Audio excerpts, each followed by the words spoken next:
சில விஷயங்கள் சொல்லணுங்க, அது ஓப்பனாக சொன்னால் தான் அது. இந்த 3 லெட்டர் நடிகை இருக்காங்க, நான் சொன்னல ஆல்ரெடி நிறைய கேஸு. அவங்க பேரை சொன்னால் அவங்களும் என் பேரை தெரியாமல் என்னை வந்து அட்டாக் பண்ணுறாங்களாம். இட்லி நடிகை அதையும் சொல்லிட்டேன் நான். 3 பேர் ஹீரோஸ் என்கிட்ட, பெரிய ஹீரோஸ், அவங்க ஜென்ரேஷன் ஹீரோஸ் வந்து என் குடும்பத்தை கெடுக்க வந்த இவாவை அசிங்கமான வார்த்தையில் சொன்னாங்க. நாசமாக போயிருக்கும். 3 பேரோட வாழ்க்கையை கெடுக்கிறதுக்கு ரெடியாக இருந்த அந்த ஒரு பொம்பளை என் லைஃப் பற்றி பேசுகிறாங்க. ஆனால் வேறு ஏதாவது பிரச்சனை வந்து அப்படியே நான் ஃபெமினிஸ்ட், நான் இப்படி ஆகிடுவேன். என்ன ட்ராமா இதெல்லாம்? உனக்குலாம் ஏதாவது துப்பு இருக்கா என்னை பற்றி பேசுறதுக்கு?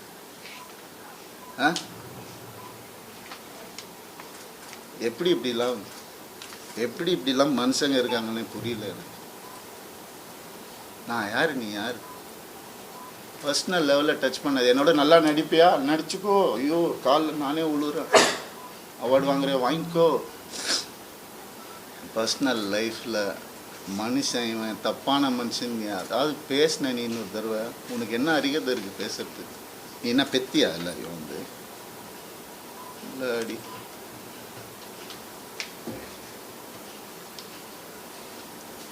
தண்ணி கொடுங்கப்பா.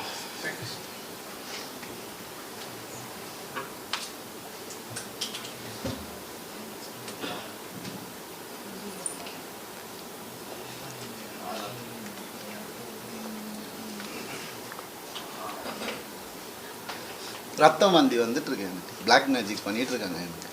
நான் இருந்தப்பவும் பண்ணிட்டு இருந்தாங்க. அவன் பேச்சை கேட்கணுன்னு அப்படியே பொட்டி பாம்பு மாதிரி வச்சுருந்தாங்க. எனக்கு தெரியுது, நான் தெரியாமல் இல்லை. அதுதான் அப்பா அம்மா கொடுத்த அறிவு தெரியுது. ஆனால் அப்பா அம்மா வளர்த்த நேச்சர் என்னை காலி பண்ணிட்டே இருந்துச்சு இத்தனை வருஷம். முதுகில் குத்துறாங்கன்னு தெரியும், அவங்க எனக்கு தெரியாதுன்னு நினச்சிட்ருக்கேன்.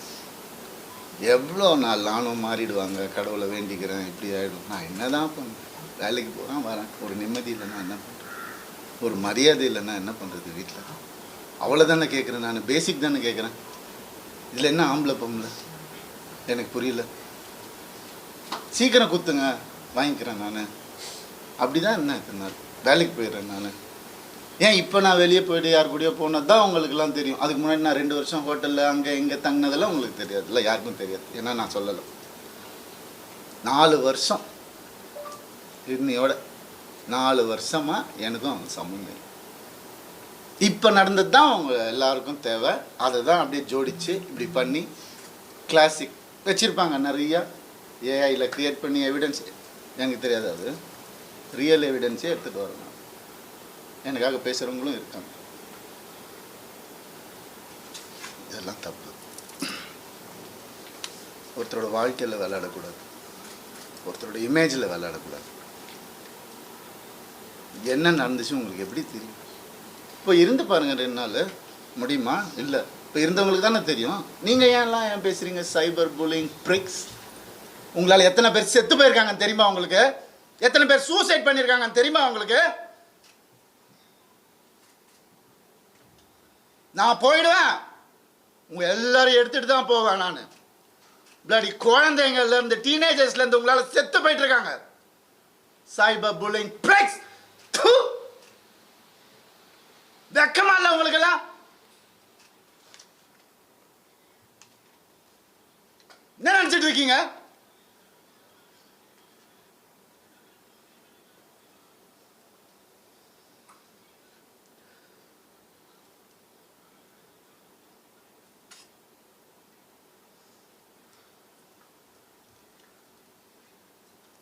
இது பண்ணி தான் ஆகணும், வேறு வழி இல்லை எனக்கு. யார் தான் சொல்லுவா அப்புறம் என் கதையை? அம்மா அப்பாவும் சொல்ல மாட்டாங்க, அண்ணன். ஏன்னா அவங்க முன்னாடியே சொல்லிட்டாங்க, அல்ல எல்லாம் சொல்லிட்டாங்க, நான் கேட்கல. நிறைய அநியாயங்கள் நடந்திருக்கு எனக்கு. டே 1லேருந்து அவங்கள கை அறுத்துக்கிட்டு தான் என்னை கல்யாணம் பண்ணாங்க. பிளாக்மெயில் மேரேஜ் தான் இது. பாருங்க வேணா ஃபோட்டோஸை. இன்னைக்கு என்னையும் பண்ண வச்சிட்டாங்க. அதுதான் நடக்கும். ஒரு டெத் விஷ் வாங்கிட்டு தான் நான் இத்தனை வருஷம் உட்காந்துருந்தேன். வெளியே வந்து இந்த லாஸ்ட்டு 2 வருஷம்தான் ஒரு மனுஷனா காற்று வாங்கிறது கூட நான் என்னால் என்ஜாய் பண்ண முடியுது. ஒரு மனுஷனை என் கூட இருந்த எல்லாருக்கும் தெரியும். இன்னைக்கு யாரெல்லாம் என் கூட இருக்காங்களோ அவங்க எல்லாருக்குமே தெரியும். இப்படி அதுக்குள்ளே 2 வருஷம் கல்யாணம், வீட்டை விட்டு பிரித்து கூட்டு வந்துட்டு இங்கே வந்துட்டு வீடு கட்டணும், இது கட்டணும், அது இங்கே வேலைக்கு போகும், அங்கே வேலை, யார் காசு கொடுத்தாலும் வாங்கிக்கோ, நமக்கு இதுதான் முக்கியம். அதுதான் என்ன, அதில் 3 படம் எனக்கு போச்சு, ஃபெயிலியர் ஆயிடுச்சு. ஏதோ பண்ணேன். அவங்க வீட்டோட ப்ரொடக்ஷனு, ஒரு படம் முடியறதுக்குள்ளே இன்னொரு படம் டேட். அப்போ நான் வெளியே படம் பண்ண தேவையில்லை, கம்பெனி ஆர்டிஸ்ட் நான். அப்படியே என்ன சீரியல் ஆர்டிஸ்ட் மாதிரி உள்ளே வச்சு நான் இது பண்ணுவீங்க. அதுலேருந்து நான் வெளியே வரக்கூடாது. நான் படித்த விஸ்காமுக்கும் நான் பார்த்த என்னுடைய ஃபிலிம் ஃபெஸ்டிவல்ஸும் ஒரு 5 ஃபிலிம் ஃபெஸ்டிவல் லைஃப்பில் நான் பார்த்துருக்குறேன். அந்த நாலேஜ் எல்லாம் வச்சு நான் எதுவும் க்ரியேட் பண்ணக்கூடாது. இதுலேயே அடங்கி இப்படியே இருக்கணும். அவங்களுக்கு பிடிக்கிற மாதிரி படங்கள், மாசா கமர்ஷியலாக. உங்களுக்கு தெரியும் என்ன மாதிரி படங்கள் நான் பண்ணியிருக்கேன்னு உங்களுக்கு தெரியும். சாதாரணமாக முடியாது. காசுக்காக பண்ண படங்கள் எதுவுமே இல்லை. இருக்குது, சாப்பிட்ணும்ல, பண்ணியிருக்கேன். இருந்தாலும் என் ஓன் இன்ட்ரெஸ்ட்டில் எவன் ஜாம்பி படம் பண்ணுறான், எவன் ஸ்பேஸ் படம் இந்தியாவில் ஃபஸ்ட் டைம் எவன் பண்ணுறான், எதுக்கு நான் பண்ணணும், ஓடுமா ஓடாதான் தெரியாது. இருந்தாலும் மெனக்கெட்டு என் ஆடியன்ஸுக்கு நான் நல்ல ப்ராடக்ட் கொடுப்பேன். அது ஒன்று தான் எனக்கு தெரியும். அது ஒன்று தான் நான் ஃபோக்கஸ் பண்ணது என் லைஃப்பில். ஏன்னா நீங்கள் போட்ட சாப்பாடு இது, நீங்கள் போட்ட பிச்சை எனக்கு.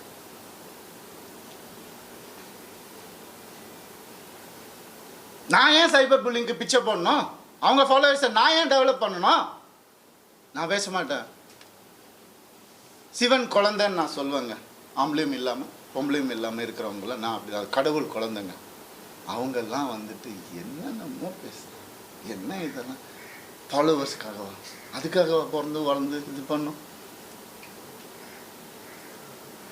என்ன? எங்கே போனேன் நான்? உங்கள் கண்ணு முன்னாடி தான் கெனிஷான்னு ஒரு டாபிக் வந்தால் நான் கண்ணு முன்னாடி தானே எல்லாமே பண்ணிகிட்டு இருக்கோம். நாங்கள் ஒரு பொண்ணை புரிஞ்சுக்கிட்டு அதையும் தொத்தி அமுச்சு விட்டுட்டீங்க. அவங்க ஃபெமினிஸ்ட். எப்படி இறங்கி ஆர்எம்எஸ் லான்ச்சில் ஒவ்வொரு ஸ்க்ரீன் கிளாத்லேருந்து ஒவ்வொரு நீடிலேருந்து இது இங்கே தான் இருக்கணும், அங்கே தான் இருக்கணும், இறங்கி வேலை பார்க்குறாங்க. இன்னொருத்தர் காசில் சொகுசாக வாழ்ந்துக்கிட்டு என்னை வாடகை வீட்டில் ஒருத்துட்டு அப்படி இல்லை. இது அதுக்காக பேசுவோம் இல்லை, எங்கே இருந்தாலும் நல்லா இருக்கட்டும்ங்க. கடவுள் பார்த்துப்பாரு.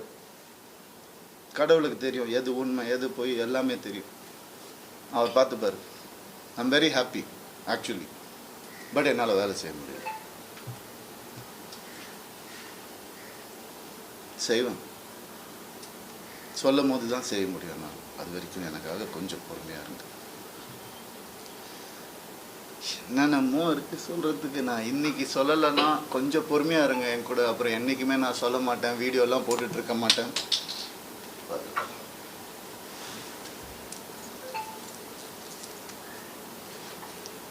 ஒரே ஒரு செகண்ட்.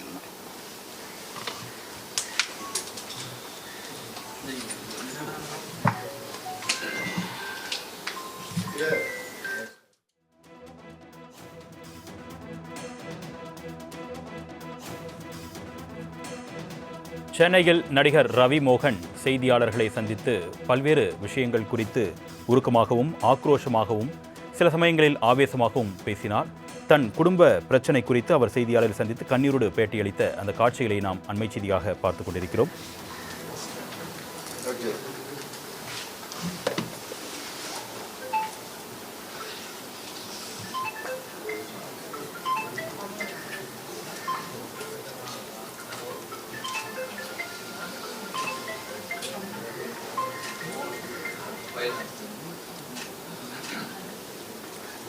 ஆம்பளை கூட எப்படி இருக்கணும், நான் அவங்கக்கிட்ட போய் கற்றுக்க சொல்லணும்.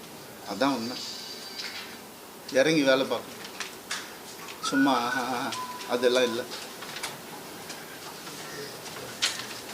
எத்தனை எலும்பு உடஞ்சிருக்கும் எனக்கு, எத்தனை ஷூட்டிங்கில் எவ்வளோ பிரச்சனை வந்திருக்கும் எனக்கு. உடம்பு சரியில்லாமல் போயிருக்கிறேன் நான் ஷூட்டிங்க்கு.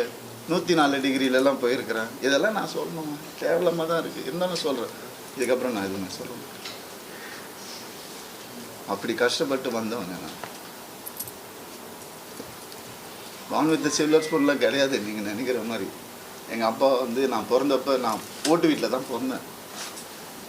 ஃபியட் காரு அப்புறம் வாங்கினாங்க 1, அதுக்கப்புறம் அம்பாசிடர், அதுக்கப்புறம் மாருதி, அதுக்கப்புறம் ஹோண்டா. அப்படி தான் எங்கள் அப்பா கிட்ட போய் BMW வாங்கணும் நல்ல ஸ்டேஜில் இருக்கும்போது போய் கேட்டால் அவர் சொன்னார், 3 சீரீஸ் வாங்கினோன்னா 5 சீரீஸ் வாங்கிக்கோப்பா அப்படின்னு சொன்னார். இல்லைப்பா அது நம்ம பட்ஜெட் இல்லைப்பா. எவ்வளோ இருக்கும்? 55 லட்ச ரூபா இருக்கும். என்னடா சொல்கிற, ஒரு வண்டியாடா அப்படின்னு கேட்டவர் எங்கள் அப்பா. நாங்கள் அப்படி தான் வந்தோம். சொல்கிறாங்க கோடிக்கணக்கில் சொத்து இருக்குது. மாதம் 25,000 ரூபா மெடிசன் செலவுக்கு அவங்க குடும்பத்துக்கு நான் அனுப்பிச்சிட்டு இருந்தேன். எல்லாத்துக்கும் இருக்குது, ரெசிப்ட் இருக்குது, எல்லாமே இருக்குது. நான் அனுப்பிச்சிட்டு இருந்தேன். என்ன கேள்வி கேட்குறாங்க வந்து உட்கார வச்சு. இந்த நிலைமைக்கு தள்ளிட்டாங்க. ஏன்? நான் வாய் முட்டை இருந்ததுனால. எதுக்கு நான் இருக்கணும்? எதுக்கு இருக்கணும்? தேவையில்லை, எனக்கு தேவையில்லைங்க. நான் ஏன் சும்மா இருக்கணும்? ஒரு ஃபேக் இமேஜை நினச்சி நான் சும்மா இருக்கணும்? இமேஜே நான் என்றைக்குமே பார்த்தேன்னா ஒரு ஹீரோக்கு கூட போட்டி இல்லைங்க. எல்லாரையும் சொல்லுங்க, இவர் அவர், அவர் இவர், இவர் அவர். நான் அதை தனியாக பண்ணிகிட்ருக்கார் விடுங்க. With 95% success. ஏன்? எனக்கு பிடிக்காது, நெகட்டிவிட்டி பிடிக்காது. என்னையா இன்னொருத்தரை கூட கம்பேர் பண்ணுறீங்க? நான் சினிமா படிச்சுட்டு வந்திருக்கேங்க. பாம்பேயில் போய் படிச்சுட்டு வந்திருக்கேன், விஸ்காம் படிச்சிருக்கேன், ஃபிலிம் ஃபெஸ்டிவல் போனவனை வந்துட்டு எதுக்கு இது கூட தள்ளி? அப்படி வளர்ந்தவன் நான். அதனால இவன் இதுக்கெல்லாம் போக மாட்டான், மீடியாக்கெல்லாம் பேச மாட்டான், வாய அடிச்சுட்டு இருப்பான், அவன் இமேஜ் முக்கியம். இமேஜ்னா என்ன தெரியுமாங்க? நீங்கள் இந்த சோஷியல் மீடியாவில் பார்க்குறது அதெல்லாம் இமேஜே கிடையாதுங்க. 23 வருஷம் இண்டஸ்ட்ரியிலேருந்து நான் சொல்கிறேன். இன்றைக்கி எனக்காக வந்திருக்காங்க பார்த்தீங்களா சில பேர், வரப்போகிறாங்க, அவங்களையும் சேர்த்து தான் நான் சொல்கிறேன்.